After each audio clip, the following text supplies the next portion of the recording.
இன்றைய நாளுக்கான வேத வாசிப்பு சங்கீதம் 3ஆம் அதிகாரம் 1 முதல் 8ஆம் வசனம் வரை.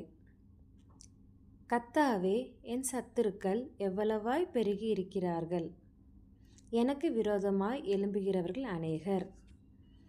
தேவனிடத்தில் அவனுக்கு இரட்சிப்பு இல்லை என்று என் ஆத்துமாவை குறித்து சொல்லுகிறவர்கள் அநேகராய் இருக்கிறார்கள்.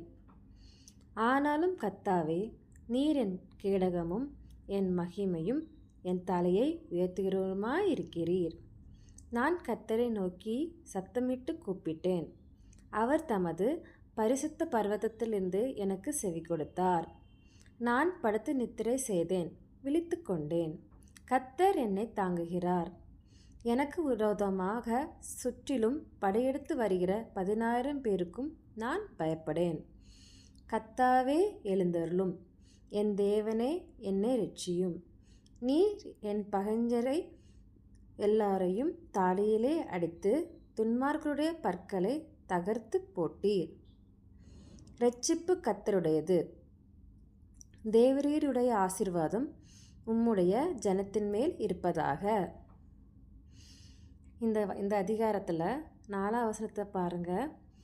நான் கர்த்தரை நோக்கி சத்தமிட்டு கூப்பிட்டேன். அவர் தமது பரிசுத்த பர்வதத்திலிருந்து எனக்கு செவி கொடுத்தார். இந்த வசனத்தை பார்க்கும்போது நமக்கு என்னன்னா, ஒன்று நம்ம மனசில் எப்பவும் வச்சுக்கொள்ளணும். தேவனை நோக்கி நம்ம கூப்பிடுற நேரம் அவர் நமக்கு செவி கொடுக்குறவராக இருக்கிறாராம். மனுஷங்க தான் நமக்கு ஒரு தேவைன்னா, நீங்கள் யோசித்து பாருங்கள். சில மனுஷங்க நமக்கு ஹெல்ப் பண்ணுவாங்க, சில மனுஷங்க நம்ம ஃபோன் பண்ணால் கூட அட்டன் கூட பண்ணவே மாட்டாங்க. நிறைய விஷயங்கள் அப்படி இருக்குது. ஆனால் நம் தேவன் அப்படிப்பட்டவர் இல்லவே இல்லை. அவர் நம்ம எப்போ கூப்பிட்டாலுமே அவர் நமக்கு செவி கொடுக்குறவராக இருக்கார்.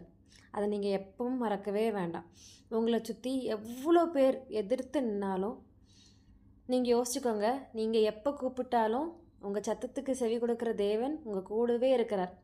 யார் உங்களை விரோதமாக உங்களுக்கு எவ்வளோ எழும்பினாலும் தேவன் அதில் எல்லாவற்றிலிருந்து உங்களை பாதுகாக்க வல்லவராக இருக்கிறார். ஆமீன். Praise the Lord.